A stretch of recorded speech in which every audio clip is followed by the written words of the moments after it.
on February 4th, 2019, Karen Brust, the city manager, received a letter from HCD with the following: Program 3C must be revised to commit the city to take the necessary actions to invalidate Prop A.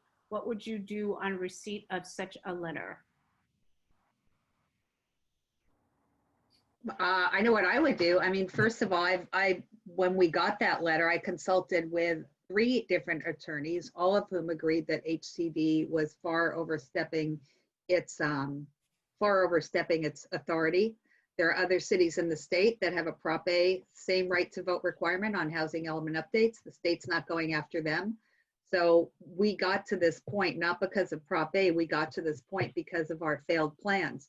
So if I rolled things back, and I'll get to answer the question in a second, but I would not have put 2 plans that were so unelectable in front of voters. So we wouldn't have been in that position in the first place if it were up to me, if there were 5 of me sitting up there. On receipt of such a letter, I mean, you have to deal with the letter, you have to defend it. But the reason, and this will work into the question above, the reason Preserve Prop A is getting involved is because we do not believe the city's going to defend us very well at all. I don't know if that answers that. Susan. That's when Cindy read that, that's the first thing I thought. We never would have been at that spot. Yeah. We would have already had a housing plan, and it would have been a much smaller plan, and it would have had more affordable units, and it would have passed back when it was Measure T. But it would have been a plan that people would have voted for. When the city council with Measure T and then with Measure U were creating that, people were telling them straight through that nobody's going to vote for this. Right. And what's interesting is, real quick, what's interesting is that, so this letter came in February 2019, and the city's response was to take action against residents. So that was wrong. That was the wrong move. Yeah, I would, is Cyrus and Candace, can they tell us can they chime in on that and tell us and talk to us about what they were thinking about it? Sure, if they'd like to get on mic, you'd have to unmute yourself. Hi, can you hear me? Yes. Yeah. Hi, Julie. Hi, Susan. Hi, Alex. Hi, Cyrus. Hi, Cindy. Hi. Yeah, I think the question is more not what hypothetically might have transpired not to get us to that point where the letter was written, but receiving the letter, for whatever circumstances transpired, what would you do? So you have to respond to it. I mean, the right response, I guess, if the city felt they couldn't work it out with HCD, they would have to defend Prop A. But that's not what happened. They went after the residents instead. Not only that, we're allowed Prop A through the state constitution. There's a defense there. Well, there's a whole concept of preemption, right? And I think that's the question here. Well, we're gonna have to see what happens in court, Cyrus, because I know you and I have kind of circled about this online, but the attorneys I've spoken to do not believe this. They truly believe the state has overreached. The attorney on this, Everett Delano, can't wait to take this to the state Supreme Court, quite frankly. Right. Well, I kind of view the Declaratory Relief Act as a response to this letter. So I think, it's valid to say, well, in effect, they were suing a local organization that represented a strain of thought in the city. But the question really is, what prompted them to do that? And, I think that is really the crux of this whole Zoom meeting, is it not? Yeah, I mean, we don't know what prompted them because the city declined to keep records of negotiations with HCD. So leading up to this letter, we have no idea how we got there. I've asked for the records. I was told the city declined to keep records of their discussions, their negotiations with HCD. Is that legal? It's the second time they did it. They did it with Measure T. They did it with Measure U. Is it legal, Susan? I don't know. Thank you, Cyrus. Appreciate it. Sorry. Well, It's not ethical.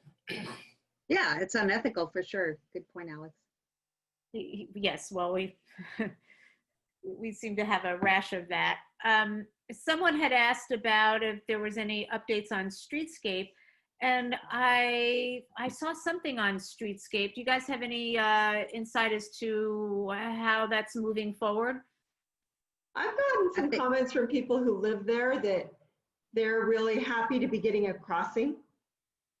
And one commenter was really nice. He emailed me and I asked him how, if the crossing would preclude lowering the tracks. I'm interested in lowering the tracks through Leucadia. And by the way, that doesn't preclude a streetscape plan to me at all. But I asked him what he thought. I would like to work with Carlsbad and get that started. I don't want to be the only city in North County that didn't do it. But this gentleman lives near the bridge and he said it's going to feel like the Berlin Wall coming down. So I get that. The people in Leucadia, they need some attention, they need some crossings. And the sad thing is Streetscape doesn't come with any crossings. This El Portal coming now is a whole separate project, but the timing's working out. And the reason why they're doing that little section of Streetscape where the El Portal undercrossing comes up is because they need to connect it. They need to connect the crossing. So they're gonna do, I think it's like a 200-yard section. I think Alex has some, Oh, did you? Alex has some good detail on this. Well, I did some research. I called some different concrete companies, and there's precast sections you can get for much cheaper.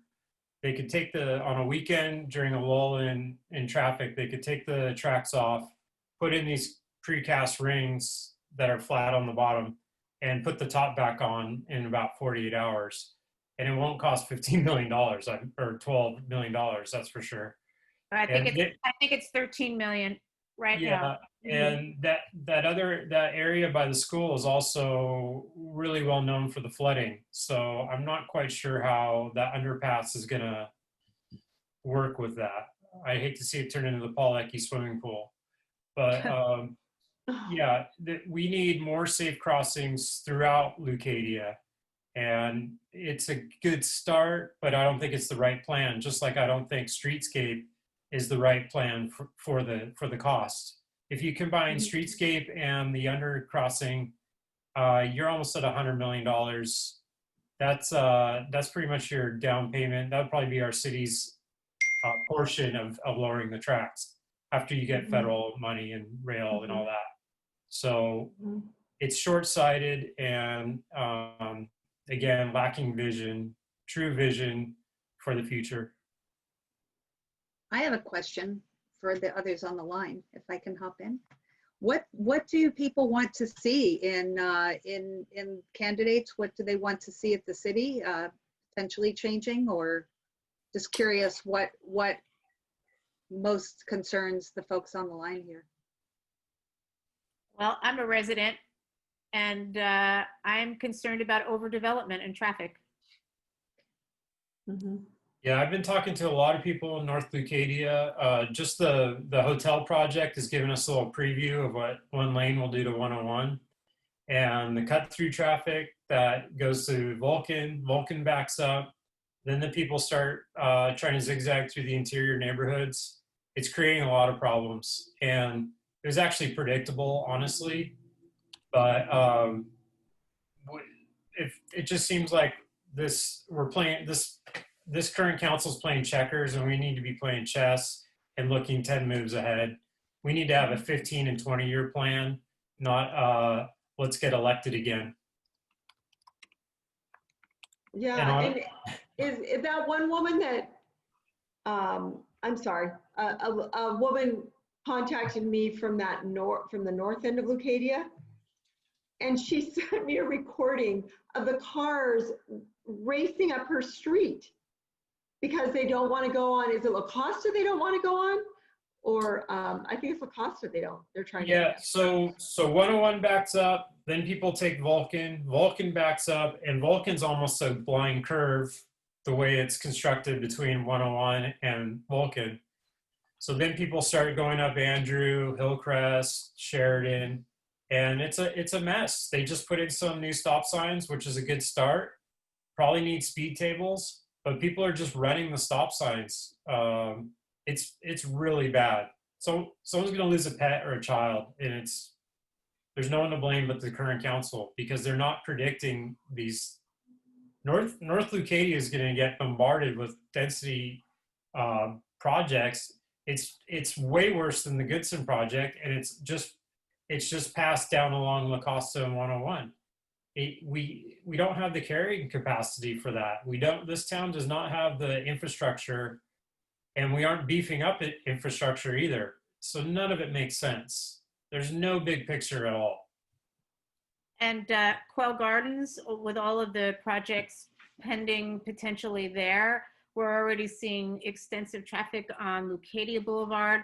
I'm off Saxony. We have vehicles racing up and down. Quail Gardens as well. I can't imagine infilling more. And remember, we're still in COVID time where people aren't commuting. Traffic is bad now. It's going to increase quite a bit when everybody starts to go back to the office. The new projects at that corner of Encinitas Boulevard and Quail Gardens, 485 units. That's twice the size of the Goodson project. And the Goodson project is enormous. 485 units at that intersection with nothing for schools, nothing for roads, nothing for drainage, nothing for any infrastructure. Nothing. That's an unfunded mandate from the state of California. And the 5 members of our council should have not only fought back, but screamed at the rafters to the city. I mean, our whole council, I believe, should have had out their pitchforks and in front of the city, leading the residents saying, no, state of California, you can't do this to us. We can't take it. Other cities are doing that. I don't want to roll over. So I'm just looking at the comments down the side, and I think people are hungry for, I know I would be if I weren't running, for somebody who would just listen to me. Go into a meeting without having your mind made up ahead of time. Don't mock residents who are highly educated, highly informed, and tell them that you're going to defer to staff because you already know how you want to vote on something. I think just listening to people, hearing what they're saying, and if most residents want something that I don't want, then I listen to the residents. So that's just a statement I'm throwing out there, because I'm watching these comments down the side, and that's why I'm running. I'm kind of I want somebody who's going to listen. Well, I want to say, Susan, all 3 of us have been on the bad end of not being listened to. Absolutely. And we've seen how it happens. The thing I love, Cindy, when your neighborhood, the Sedonia neighborhood, showed up for that citizens participation meeting with Fox Point Farms, and the developer gentlemen were very nice, and they told everybody, they did this to us in Cardiff too. We've set up stations for you, go to each whiteboard, and there'll be somebody there to talk to you, and use your colored pens to write on the board. It was like a first grade exercise. And everybody in the room said, no, not no, but hell no, we won't. We're gonna stand right here or sit, and you're gonna talk to the whole group and answer our questions. And they did. To the developer's credit, they did do that. They backed off their plan and addressed the whole group. But until people stand up and say, no, you're not gonna listen, nobody's gonna interpret all these little scribbles on the whiteboard. That's ridiculous. So we got rolled over in Cardiff, and I've seen it a couple other times since. So, and I think I see a records request coming, Julie, on the consultants fees. And Alex, that's a good idea. That's a really good idea. What we probably need is a forensic audit, like you've said, Susan. There's just money going in constant flow, and especially during COVID, we should be tightening the belt on everything but the essentials right now.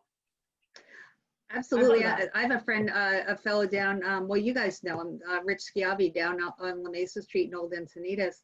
He asked the city, so he noticed $48,000 spent on COVID emergency for a short period, and he wrote to the city, I don't know, like a month ago, and said, what was this for? And no answer.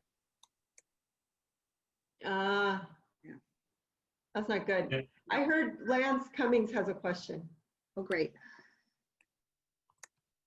Lance, I'm trying to unmute you, but I don't know how to do it. He has to unmute himself. Um, Hi, that was my consultant question. What are we paying to do the city administrative job? Yeah, great question. We'll find out. Great. And then But Lance, do you mean the city manager? no, I mean like hiring a consultant company to tell Yeah. us how, Oh, in what order we should pave our roads. When, I mean, that's pretty evident, but I'm sure we got a consultant company to come in and look at the Right. entire road and give us priority for paving. Why did we do that? Sure. that's a great You have a question. part two? It sounded like you had another part. My second question was, what's up with our $10 million school that's up on the bluff that's sitting there, and what's going to happen with that in the near future? I think you meant to say 10 million. You're Yeah, talking about Pacific View, right?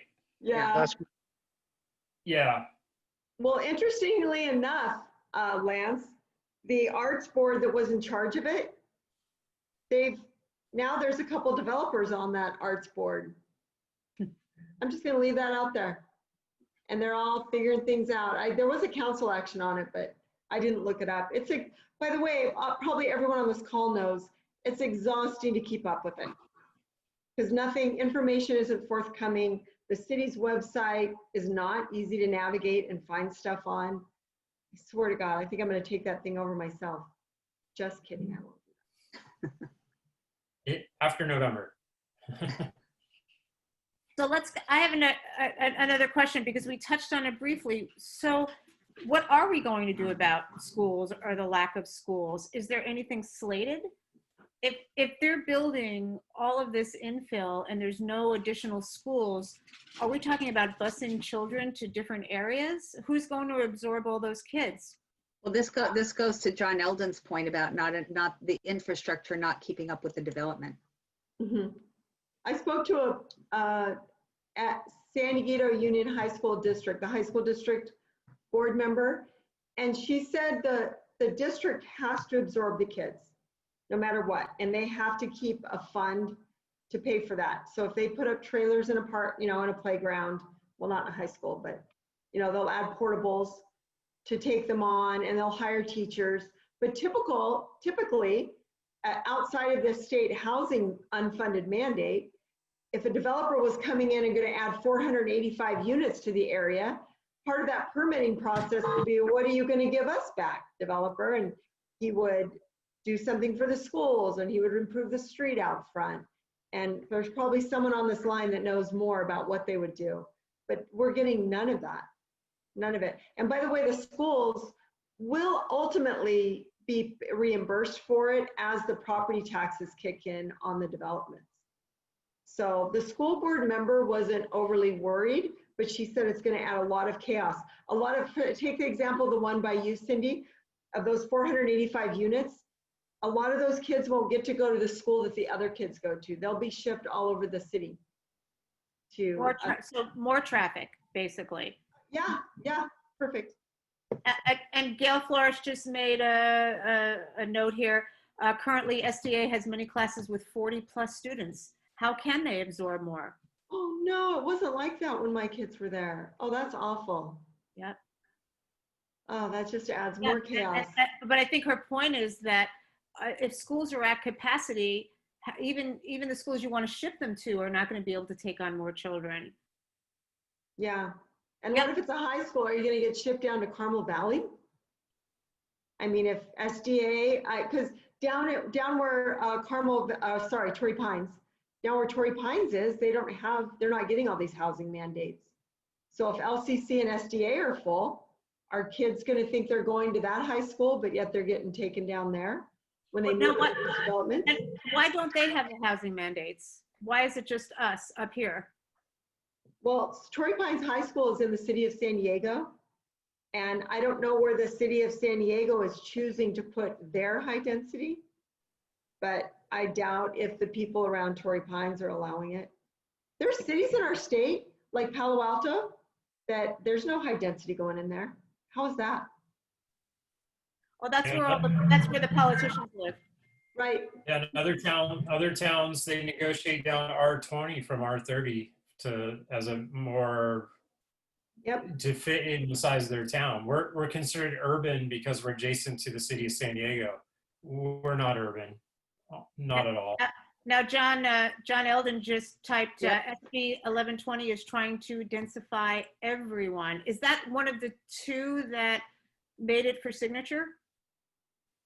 No. No, the clock ran out on it, but SB 1120, it was going to outlaw single-family zoning and without a provision for low-income housing, for affordable housing, which is And it pretty actually crazy. passed, and the only reason it's not law is they were past the deadline. And so we've just barely squeaked through 3 times in a row with the state. SB 50 last year, 1120 this year, there was one before that. Yeah. And so the state's got to do something to us. It's coming. I read, John, that Tony Atkins, who's from San Diego in the legislature, really, really wants to end single family housing. And she's a powerful politician.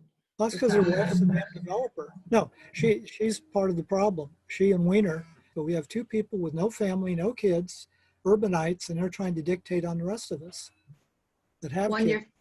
and your first point, John, is that Tony's wife is a developer, so Yeah. it's a family business. And Scott Weiner's funders are all developers. Oh yeah, he's got record money coming in from developers. It's not YIMBY, it's WIMBY. It's Wall Street in my backyard. That's Yeah. exactly That's the right. message you have to get out.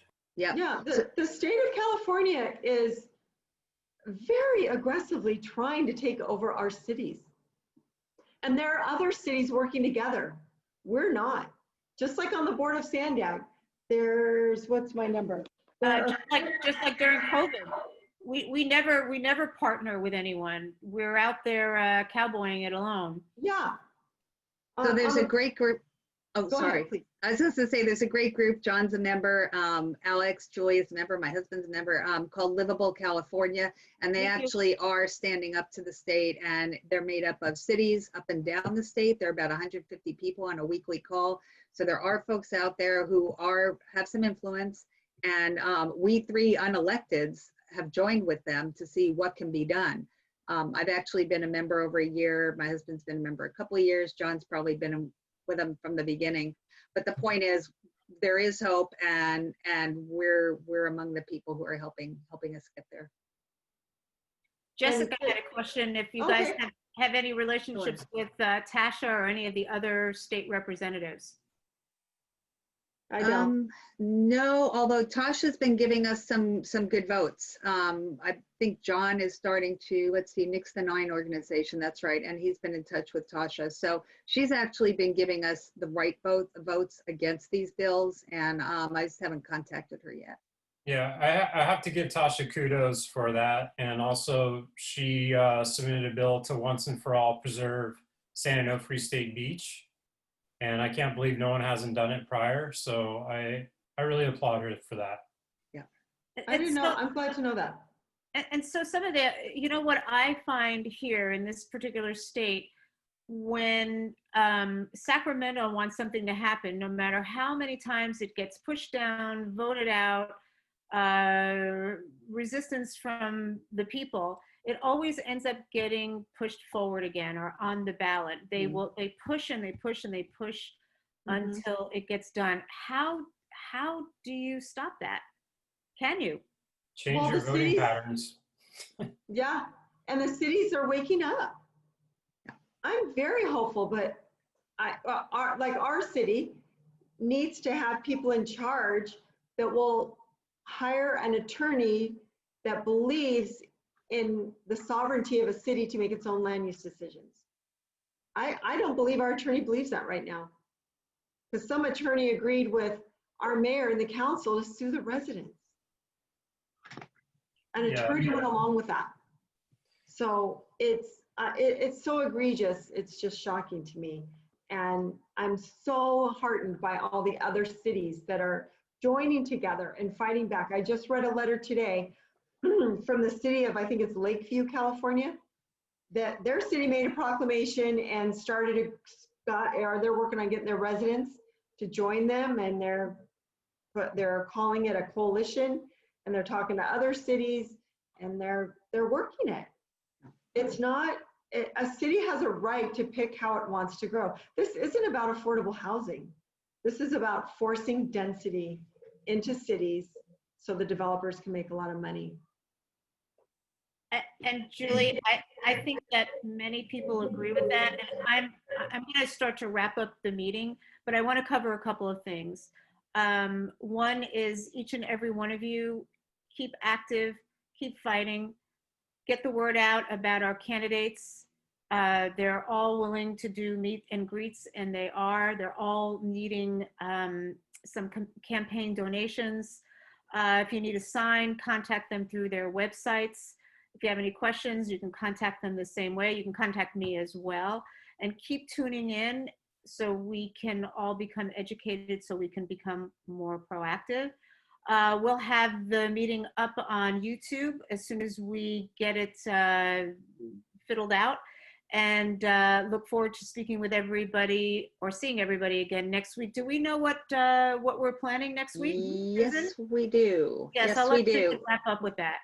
Yeah, sure. So we're bringing back Planning Commission Chair Bruce Ehlers. He's going to be speaking specifically about Prop A, about the lawsuit, about the measures that got us there, but mostly about, looking forward and what we can expect.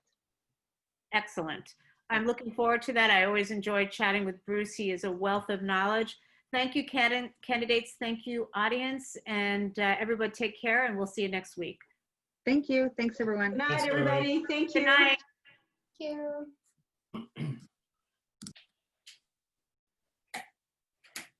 I'll be back. Thank you, everyone. Thank you, Kathleen.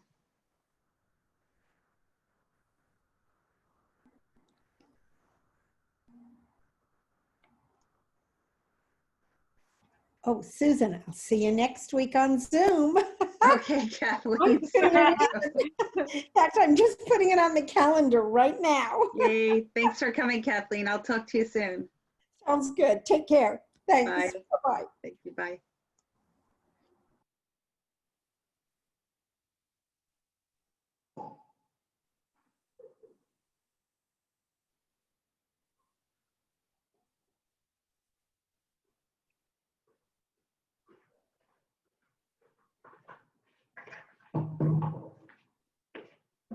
I'm back. Okay, we're just 1 sec there, Julie. We're just, Yep, thank you. Cindy, can you help with that? Yes. she is. Oh. Sorry. It's all right. Susan.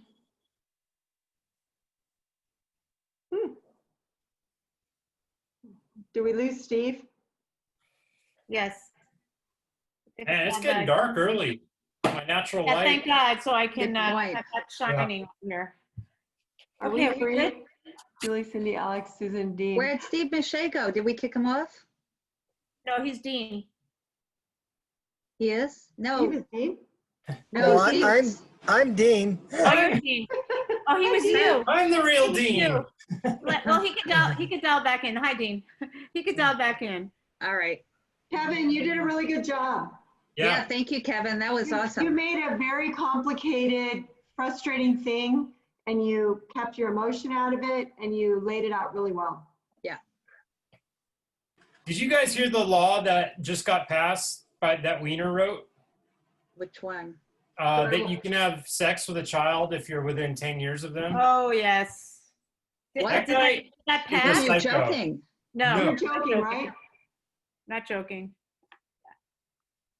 So a 25-year-old can have sex with a 15-year-old. No way, no way, no way. How can, It is that a didn't pass. state, is that a, He just is proposing it, right? So It didn't- it passed. Just like you can give someone AIDS and knowingly give God, someone come back HIV, in. and it's not a. Steve, come back That in, guy is a- exclamation point. That guy's a nihilist that sits on the right hand of the devil. I can't believe that. Geez, what are we, like Mississippi? That's crazy. No offense Oh. if anyone's from Mississippi. You know what? I'm not to be apocalyptic, but I really believe there are evil forces at work in California right now. Yeah. Yeah, it's more than just Steve greed. said, "Oh, you dumped me. We dumped Steve by mistake. I was playing whack-a-mole." Yeah, I might have jumped in because I was trying to get rid of people. Like they hold on the line and I know they're waiting it's like this. go away. Yeah. That's why when you sat down, Julie, I'm like, hang on just one sec. We're still. No, I knew. I could see her. Kevin, why are you still in an office? It's 7 o'clock. Yeah. Aren't No, you don't tired, you know Kevin? that no one works? I don't know if I can let him back in. Ah, shit. Ah, crap. I'm Well, still come back here in as because I me. own the company. Oh, you're one of those bosses. Is that him? No. You can leave when I leave. Yeah. Yeah, right. Oh, Jesus. That's what they do in Korea. Oh, my God. Oh, I'm so Yeah, sad. you know what? It also dawned on me this whole thing is really a Ponzi scheme for real estate and the building industry. Oh, yeah, on the Constant- livable, yeah. Constant growth at Yeah. the bottom. They call them, on the livable calls, they call these real estate bills, not housing bills, for that reason. Yeah, and how can you really say that X amount of people are going to move into your city over the next 5-10 years? If there's no houses for them, sorry, they're not moving in. But also, I think along my part of Leucadia, along Vulcan, there is so much density. There's so many people, so Yeah. many cars. It's so obvious that there's no realistic count, I don't think, of He can't get in. who lives All here. right. Let me see what I can do. He might be You're blocked. gonna have to Maybe because FaceTime the him and meeting's hold it up. over. No, the meeting's not over. It's just that because I exited him and I don't know. Let's Hey, see. buddy. You guys keep talking and I'll see what I can Oh, do. you Does know somebody what? else Why have don't a I link to send him send? my link? And Yeah, he can yeah, come in do and that. see. Send me your link. Hold on. Do I know how to do that? Come here. Oh, Just Hold on. yeah. Oh, forward it. Okay, forward. Kevin, while we're waiting for Steve, do you have any comments? Let me invite. We hate rats. All right, I'm going to invite him here, Okay, hold on. and I'm inviting him too. Great. Oh, you are? Should I not do this? Yeah. Hold on. Could you believe Kathleen Lindemann? She showed her bosom half the time. Oh crap. She kept leaning over with her camera like this. I'm like, she's never been on a Zoom call. I'm sure she had no clue. I'm gonna have to call her tomorrow. That's why Oh my God. Cyrus made that comment about her. I had to shut him down though. I've been going around. He will suck the life out of you I for the don't next know. 10 years. And he's a progressive unity He's a habitué. progressive unity guy. He keeps asking me all these tire kicking questions. I answer them sometimes, and then sometimes I cut him off because I know him. His wife, the first minute she found out I was running, she came right over with a check. She said, put me on your endorsements. He's still thinking about it. I'm like, you know what? If you enjoy what Kelly's, he actually said, Kelly governs by platitude. I'm like, well, if that's what you like, then she's the girl for you. I will live without your vote. I've told him that. What is platitude?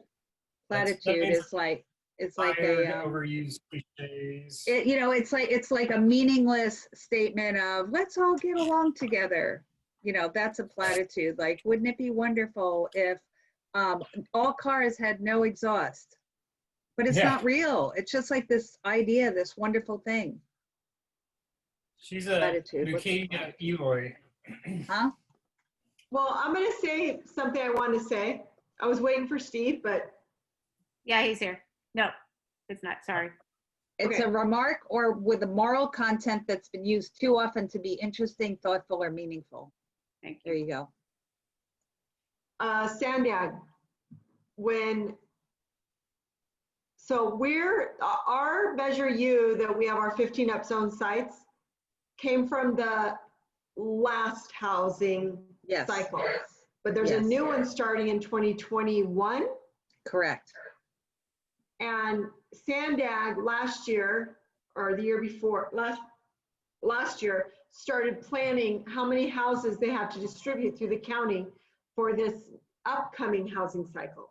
The head of that committee, it's called the RENA Subcommittee, is Catherine Blakespear. Yeah. That committee didn't accept the formula that we've been using for decades in San Diego for predicting growth. They checked the formula, brought in 2 members of the BIA, and came up with a formula that was 56% higher, 5-6. So this is going Admit forward. Steve, here he is. Oh, hey, Steve. Hi, Dave. Sorry about that. There he is. And now his name is spelled right.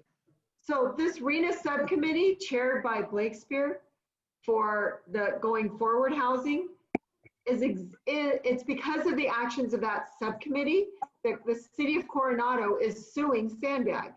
Good. So that I wanted to say that today, but I don't know. I just wasn't on my game after my day. So the lawsuits that we have here, she's now brought the same situation to Sandbag, and they're being sued for. And by the way, our 15 upzoned properties at the 56% number could have only been 9. Huh. We could have fulfilled that 1,506 or whatever. Well, our number would have been smaller. We could have had a compliant, and HCD would have accepted it because HCD tells each county, calculate your growth model and then give me the number of houses you're going to build to that model. And then the county gives it to each city. Our county took 56% more under Catherine Blakespear. That's No reason why. I mean, just no. Did she justify it? She doesn't care. No, she's not. She hasn't said anything. I don't think her feet have been put to the fire. I mean, that would be a good question for somebody to ask at the debate. At the forums. So, okay, here's the last part. Sorry, it's, and by the way, this is from the mayor of Coronado, Richard Bailey. Because of the actions on that committee, these cities did an appeal with the Sandag board. Coronado, Solana Beach, Lemon Grove, Imperial Beach. 4 cities came back to the board and said, we need to appeal the numbers that your RENA Sandag committee, chaired by Catherine Blakespear, came up with. The board took a vote, and the 19 members on the board, the vote was to approve the appeal and redo the numbers. Then Chula Vista and Sandag said, nope, we're going to enact AB 805 from Lorena Gonzalez and Catherine Blakespear, and we're going to pull the weighted vote. In the weighted vote, 5 cities, of which Catherine joined and made Encinitas one of them, denied Coronado, Solana Beach, Lemon Grove, Imperial Beach their appeal. 5 cities with their weighted vote. Encinitas is very small, but she always joins with the cities of San Diego and with the director Hassan Akrada. So that's why on the Sandag board, the board is doing walkouts right now. You have the majority of cities in San Diego saying not no, but hell no to these new numbers. And because of the weighted vote, San Diego, Chula Vista, and Encinitas controls and is ramming these numbers down the rest of the cities. It is messed up. That's not democracy. And also, the mayor of IB is not a conservative at all. I mean, no, it's a nonpartisan. Either is Solana Beach, and I don't know about Lemon Grove. They're totally nonpartisan. Why was Sandag formed? Everything I hear about Sandag is wrong. Everything. The state has all these agencies. There's ABAG, there's SCAG. Well, it's every county. Every county has to have a transportation agency now. And that's just another level of government that we have to go through to do anything. And you didn't vote for it either. We didn't vote for it. And but our elected officials are on it. Right. That's why we got to change your voting pattern. Yep.